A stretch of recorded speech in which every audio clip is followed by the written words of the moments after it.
Oui, alors j'ai donc fait mon école primaire à l'école Gambetta, comme je vous disais tout à l'heure.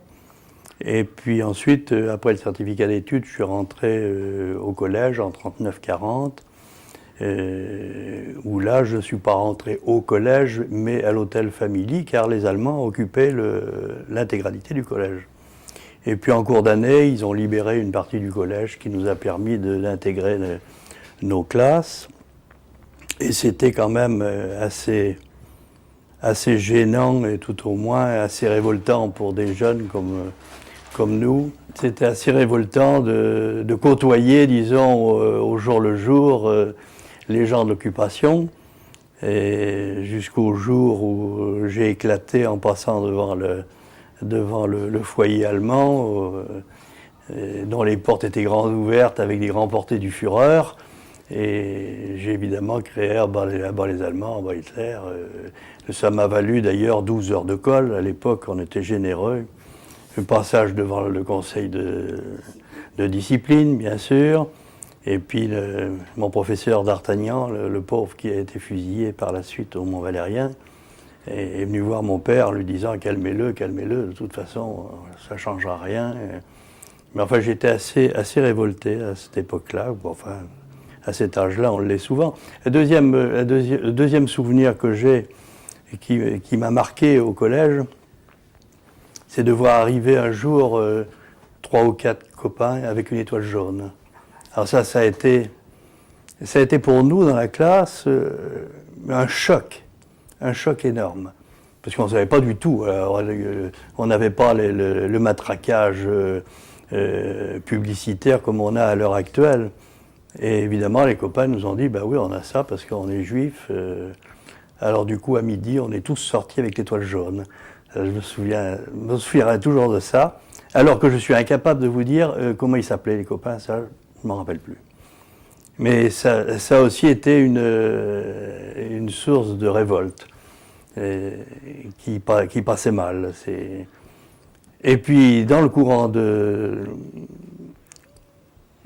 ces années de collège, alors que j'étais tout jeune, et les Allemands nous réquisitionnaient un jour par semaine.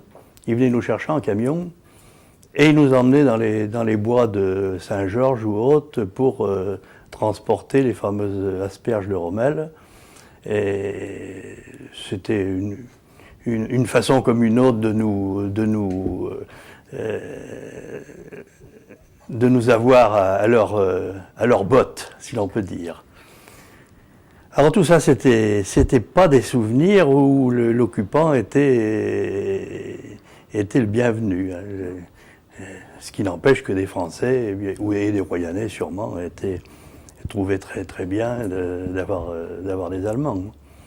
Enfin, moi j'ai vu ces petits détails là qui m'ont assez marqué.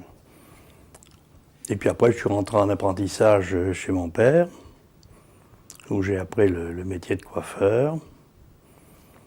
Et là aussi, j'ai continué à être requis par les Allemands, parce que mon frère était parti au STO en Allemagne et était rentré d'Allemagne pour cause de bombardement. Et je remplaçais mon frère qui se faisait porter malade. Je remplaçais mon frère pour aller travailler au mur de l'Atlantique un jour par semaine, parce qu'il avait peur de se faire coincer, évidemment, et j'allais le remplacer. Alors ça aussi, ça a amené encore un peu plus d'esprit de collaboration, si l'on peut dire, jusqu'au jour où là, j'ai reçu une convocation de l'organisation TOT à La Rochelle, me convoquant pour un entretien à La Rochelle. Alors là, mon père a dit, là, trop, c'est trop, on prend le train tout de suite, et il m'a emmené dans les Pyrénées, chez mes grands-parents, où je suis resté jusqu'à la fin de la guerre. Et là, ça s'est arrêté là, mes souvenirs d'occupation. Chez Todd, vous avez fait quel type d'activité? Oh, casser des cailloux. Essentiellement à la Grande Côte, surtout à la Grande Côte, transporter le béton dans des brouettes, enfin des travaux des travaux de manœuvre, mais très, très encadrés, parce que les jeunes, on était quand même assez remuants et ils nous encadraient de près. Et alors c'est très amusant, c'est que j'ai eu, par ces contacts avec les Allemands, un contact extraordinaire avec un Allemand de l'Est, d'ailleurs, de Leipzig, qui est tombé sur nous comme responsable plusieurs fois, et à chaque fois qu'on l'avait, il nous disait, allez, on va dans un coin, et on foutait rien, on attendait que ça se passe. Il regardait toujours s'il venait pas les officiers et tout, et c'était un type formidable que j'ai retrouvé après la destruction de Royan, quand je suis allé chercher des prisonniers de guerre pour essayer de déterrer quelque chose de chez moi, les officiers m'avaient dit, bah, allez au camp à Pontaillac, vous prenez 10 Allemands ou 20, et puis vous les emmenez gratter dans vos trucs. Et le premier homme que j'ai vu dans ce camp, c'était cet Allemand-là, qui avait été pour moi un type formidable. Et évidemment, je l'ai pris tout de suite, mais pas du tout pour l'embêter. Au contraire, pour lui donner à manger, parce qu'il avait que les os. Ils étaient dans un état de famine terrible, terrible.